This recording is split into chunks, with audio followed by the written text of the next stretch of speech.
អូខេវិលមកជួបគ្នាសាជាថ្មីជាមួយនឹង Channel ធាសាសម្រាប់អ្នកម្ដងទៀតហើយនៅក្នុងថ្ងៃនេះខ្ញុំមានវីដេអូថ្មីមួយដែលចង់ចែករំលែកទៅដល់អ្នកនរគ្នាខ្ញុំប្រាប់ទិញលេខខ្លីមួយសម្រាប់អ្នកនរគ្នាដែលប្រើទូរស័ព្ទជាពិសេសគឺ iPhone ដែលអ្នកនរគ្នាតែងតែជួបប្រទះចឹងទៅអាចថាទូរស័ព្ទយើងប្រើទៅវាក្តៅឬមួយក៏ប្រើទៅឬមួយក៏អត់ទាន់បានប្រើអីផងគឺវាចុចលេងស៊ីម្ដងគឺចុចទៅណាក៏វាអត់ទៅដែរគឺវានៅគាំងស្ដោកមកកន្លែងចឹងណាតែនេះខ្ញុំជាក់ស្ដែងគឺទូរស័ព្ទខ្ញុំចុចដើរធម្មតាទេក៏ប៉ុន្តែបើសិនជាអ្នកនរគ្នាមានបញ្ហាប្រើទៅវាគាំងឬក៏អត់ចុចអីអត់ដើរធ្វើតាមវិធីនេះបានវិធីដែលធ្វើគឺងាយស្រួលទេអ្នកនរគ្នាឧទាហរណ៍ជាក់ស្ដែងហើយនៅពេលដែលអ្នកនរគ្នាចុចអីអត់ទៅទាំងអស់ធ្វើអីក៏អត់បានលុកសោទៅវានៅតែភ្លឺឧទាហរណ៍វានៅតែភ្លឺអញ្ចឹងក៏ប៉ុន្តែអ្នកទាំងអស់គ្នាចុចទៅអត់ស៊ីក៏ប៉ុន្តែត្រូវប្រកាសថាទូរស័ព្ទរបស់អ្នកនរគ្នាប្រើបានធម្មតាទេពីមុនមកតែហេតុអីទុកចោលឬមួយក៏លេងទៅវាចេញជាលក្ខណៈបែបហ្នឹងអញ្ចឹងតោះដើម្បីការធ្វើរបស់វាគឺងាយស្រួលទេអ្នកនរគ្នាឃើញបេតុង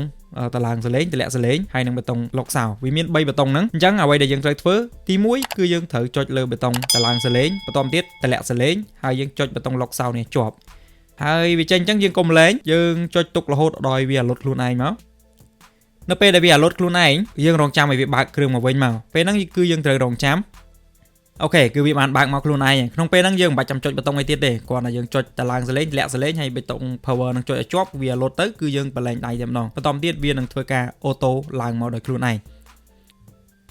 បន្ទាប់ពេលវាឡើងមកអ្នកនរគ្នាធ្វើការដោះសោដោះអីបានធម្មតាវីដេអូនេះគឺខ្លីទេសម្រាប់អ្នកនរគ្នាដែលមានបញ្ហាប្រើទូរស័ព្ទទៅគឺវាគាំងអញ្ចឹងគាំងអ្នកនរគ្នាអាចធ្វើតាមវីដេអូនឹងបានអូខេអញ្ចឹងគឺលឺខ្លីគឺមានតែប៉ុណ្្នឹងទេហើយជាចុងក្រោយអ្នកនរគ្នាកុំភ្លេចចុច Subscribe និងដាក់រូបកណ្ដឹងដើម្បីទទួលបានវីដេអូថ្មីៗពី Channel របស់ខ្ញុំជារៀងរាល់សប្តាហ៍ផងដែរជួបគ្នានៅវីដេអូក្រោយៗជាបន្តទៀត